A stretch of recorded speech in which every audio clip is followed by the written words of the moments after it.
నేను జిఆర్ మహర్షి.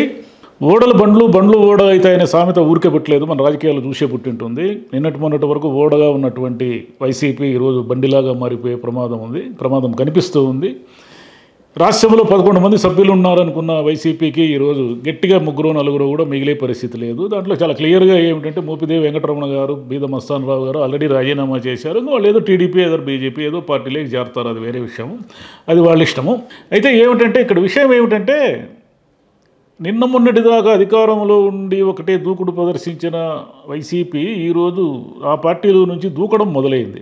వీళ్ళంతా ఎందుకు దూకుతున్నారు ఏమిటి అంటే, సరే అధికారంలో లేనప్పుడు 5 ఏళ్ళు ఎక్కడ భరిస్తావు, 5 ఏళ్ళు భరించి అధికారం లేకుండా అధికార పార్టీలు లేకుండా ఉండలేని వాళ్ళు కొంతమంది అయితే, ఇంకోటి ఏమిటంటే బహుశా టీడీపీ వాళ్ళు ఏమైనా తమ మీద ఏదో ఒక రకంగా దాడులు ఏదో ఒక రకంగా ఇబ్బందులు పెడతారేమో అనే భయంతో కొంతమంది అటు బీజేపీ కానీ ఇటు టీడీపీలో కానీ చేరిపోయే అవకాశం కూడా ఉంది. ఎందుకంటే లాస్ట్ టైం కూడా టీడీపీ నుంచి కూడా అలాగే చేరారు. టీడీపీ చంద్రబాబు నాయుడు గారికి తెలిసే చేరారు, వాళ్ళంతా తెలియకుండా ఏమి చేరలేదు. టీడీపీ నుంచి బీజేపీలోకి చేరిన వాళ్ళు మన కళ్ళ ముందే కనిపించారు కదా.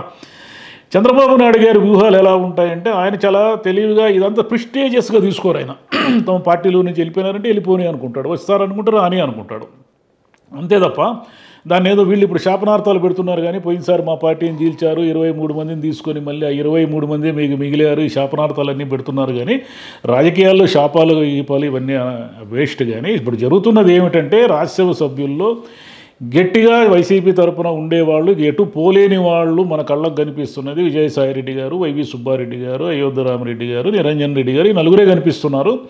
ఈ నలుగురిలో కూడా ఎవరైనా పోతే ఇంక ఆశ్చర్యమే. ఎందుకంటే యాక్చువల్గా టీడీపీ మీడియాలో వస్తున్న వార్తల ప్రకారం ఇద్దరికి మించి మిగిలే ఛాన్స్ లేదు, వాళ్ళు విజయసాయిరెడ్డి గారు, వైవి సుబ్బారెడ్డి గారు మాత్రమే అని వినిపిస్తూ ఉంది. వాళ్ళు మాత్రమే మిగిలిన వాళ్ళందరూ వెళ్ళిపోతే ఏదో పార్టీలోకి వెళ్ళిపోతే వైసీపీకి ఒక రకంగా ఘోరమైన దెబ్బే అది. ఇది కాకుండా మామూలు నాయకులు, ఇంకా కార్పొరేషన్ చైర్మన్లని వాళ్ళని మేయర్లని వీళ్ళు ఇక రకరకాల వాళ్ళు చేరే వాళ్ళు ఎంతోమంది ఉంటారు. ఇంకా వాళ్ళకి సంఖ్యకి ఇంక అంతే ఉండదు. అయితే చంద్రబాబు నాయుడు గారు వీళ్ళందరికీ గేట్లు ఎత్తుతారా, లేకుంటే వీళ్ళందరినీ రాజీనామాలు చేసి రమ్మంటారా, లేకపోతే ఆయన వ్యూహం ఏమిటి? ఆయన ఏమిటంటే మామూలుగా శత్రుపక్షాన్ని అంటే ప్రతిపక్షాన్ని వీక్ చేయడంలో భాగంగా ఎన్ని ఎత్తుగడలు ఎన్ని వ్యూహాలైనా వేస్తారు. ఎంతో కాలం చాలా గతంలో ఒకసారి చూసుకుంటే కూడా ఎన్నో చేశారు ఆయన. అట్లా ఆయనకేం పెద్దగా ఆ పట్టింపులు ఏమి ఉండవు. అంటే అవతల పార్టీని వీక్ చేయడం అనే లక్ష్యం దిశగా అంటే రాజకీయాలని ఇదిగా చూస్తారు కదా ఆయన. దాంట్లో ఇంకేమి ఇవి ఉన్నాయి అవి ఉన్నాయి, ఇది కరెక్ట్ ఇది తప్పు అని ఏమి చూడరు ఆయన. అందుకని ఆయన ఎంతమందిని వీలైతే అంతమందిని లాగేసే అవకాశం ఉంది. వీళ్ళందరూ వచ్చి రేపు తెలుగుదేశం పార్టీలో ఇంతకాలము వైసీపీతో మేము ఇబ్బందులు పడినాము, వైసీపీ వాళ్ళు మమ్మల్ని జైల్లో పెట్టారు, వైసీపీ వాళ్ళు మమ్మల్ని మా మీద కేసులు పెట్టారు, ఇవన్నీ మాట్లాడుతూ తెలుగుదేశం వాళ్ళు అందరూ కలిసి ఈసారి చాలా గట్టిగా పోరాడారు కదా వైసీపీతో. మరి వీళ్ళందరినీ మళ్ళీ వైసీపీలో నుంచి వీళ్ళందరినీ తీసుకొని ఆయా నియోజకవర్గాల్లో గోలలు గొడవలు, రేపు వీళ్ళు పదవులకు పోటీ రావడము, ఇదంతా తెలుగుదేశం తమ్ముళ్ళకి మింగుడు పడుతుందా, వాళ్ళు దీన్ని వ్యతిరేకిస్తారా, వాళ్ళు దీన్ని ఎలా చంద్రబాబు నాయుడు గారిని ఎలా ప్రొటెస్ట్ చేస్తారు ఏమిటి అనేది తెలియదు మనకు. ఇప్పటి వరకు చంద్రబాబు నాయుడు గారేమో ఏదో ఇంకా చాలా స్పష్టంగా అయితే లేరు ఎంతమందిని తీసుకోని ఎంతమందిని తీసుకోకూడదని. బీజేపీలోకి చేరే వాళ్ళందరూ కూడా ఏమిటంటే కేంద్రంలో అధికారం ఉంది కాబట్టి తమకి ఇక్కడేవో వ్యాపారాలు ఇవన్నీ ఉంటాయి కాబట్టి తమ వ్యాపారాలకు వీటికి ఏదో వీళ్ళు టీడీపీ వాళ్ళు ఇబ్బందులు పెట్టకుండా దాడులు చేయించకుండా ఉండడానికి ప్రొటెక్షన్గా పోయినసారి సీఎం రమేష్ గారు వీళ్ళందరూ చేరారు కదా, సుజనా చౌదరి గారు వీళ్ళందరూ చేరినట్టుగానే ఈసారి కూడా అలాగే జరగబోతూ ఉంది. అయితే వైసీపీ వాళ్ళు శాపనార్థాలు పెడుతున్నారు, కానీ ఆ శాపనార్థాల వల్ల ఏ ప్రయోజనం లేదు. ఈ శాపనార్థాలు పెట్టేవాళ్ళు కూడా వెళ్ళిపోవచ్చు, రేపు చెప్పలేము. ఎందుకంటే రాజకీయాలు ఇది జరుగుతుంది జరగదని ఎవ్వరూ ఏమీ చెప్పలేరు. ఫిరాయింపులు అనేది మన దేశ రాజకీయాలకు కొత్త ఏమి కాదు.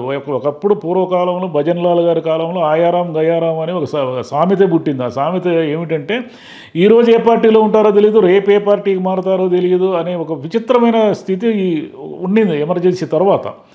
కాబట్టి ఆ ఫిరాయింపుల చట్టం వచ్చిన తర్వాత ఏమిటంటే ఏం జరిగిందంటే, కొంచెం దానికి ఒక చట్టబద్ధత, అంటే ఎటు పడితే ఎటు దూకకుండా ఒక మందగా వచ్చి దూకితే తప్ప దానికి వ్యాలిడిటీ లేకుండా చేశారు. ఇప్పుడు ఏమిటి, అసలు జగన్ గారిని నిన్న మొన్నటి వరకు దేవుడు మా అన్న అసలు ఎంతో విపరీత ప్రతిరోజు పొగుడుతూ ఉన్న రోజా గారే పార్టీ మారుతారని ఒక ప్రచారం జరుగుతుంది. సరే ఆమె పార్టీ మారతారో లేదో మనకు తెలియదు. కానీ అయితే ఇప్పుడు జరుగుతున్నది ఏమిటో, ఆమె అయితే ఇప్పటివరకు ఖండించలేదు. నేను పార్టీ మారను, నేను ఎప్పటికీ ప్రాణం పోయే వరకు వైసీపీలో ఉంటాననేమి ఆమె అనడం లేదు. ఎందుకంటే ఆమె గతంలో తెలుగుదేశం చంద్రబాబు నాయుడు గారిని అలాగే పొగిడారు, చంద్రబాబు నాయుడు గారితో ఏదో విభేదించి ఆమె తర్వాత ఇటువైపు వచ్చారు. ఇప్పుడు ఏమిటంటే ఏదో విజయ్ పార్టీ లేకపోతారు తమిళనాడులో అని కూడా ఆమె మీద ప్రచారం జరుగుతూ ఉంది. విజయ్ పార్టీలు అక్కడ తమిళనాడులో అసలు 2 బలమైన పార్టీలు ఉన్నాయి, ఏఐడిఎంకే, డిఎంకే.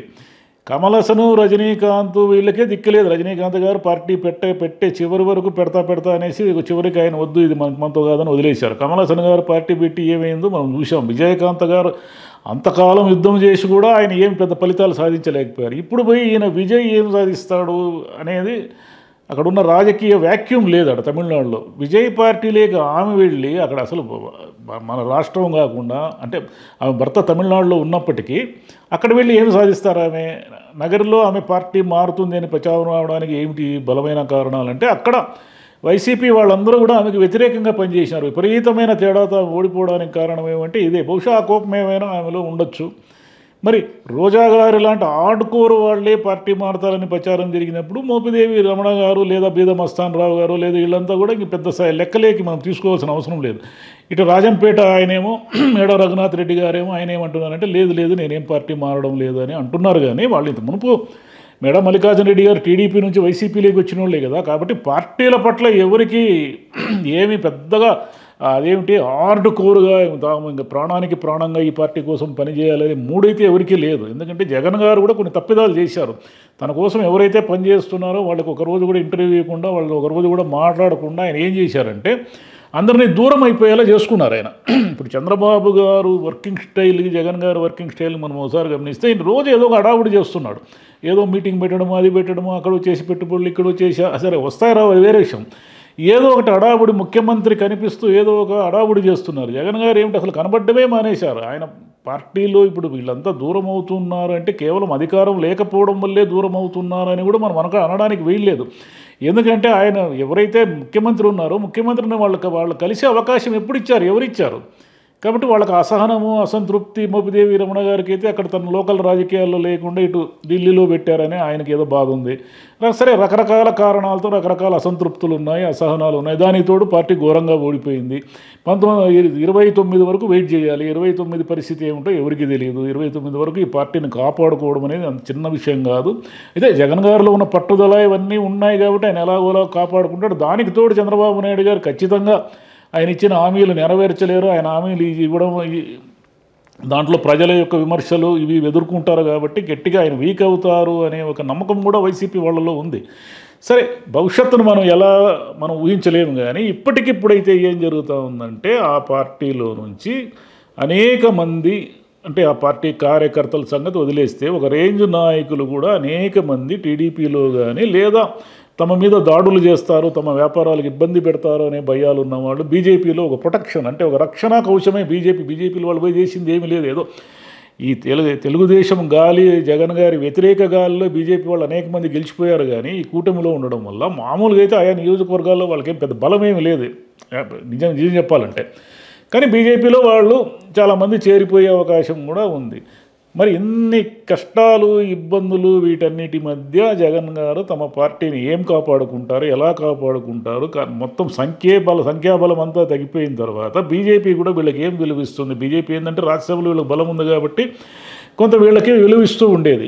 బీజేపీ వైఖరి కూడా మారవచ్చు. మీకు ఎలాగో బలం లేదు, మీ వల్ల మాకేం ఉపయోగం ఢిల్లీలో అనే మూడు కూడా బీజేపీ వాళ్ళకి రావచ్చు. కాబట్టి ఇవన్నీ కూడా ఒక ప్రమాదకరమైన సిమ్టమ్స్ ఇవన్నీ. ఎందుకంటే రేపు పొద్దున ఈయన మీద కేసులు తిరగదోడి బీజేపీ ఉచ్చు బిగించింది అనుకోండి చంద్రబాబు నాయుడు గారి ఒత్తిడి మేరకు, అప్పుడు ఇంకా ప్రమాదం. కాబట్టి ఈ పరిణామాలన్నీ ముందు ఎలా దారి తీస్తాయి, ఏం జరుగుతుంది అనేది మనం వేచి చూడాల్సిందే. Thank you.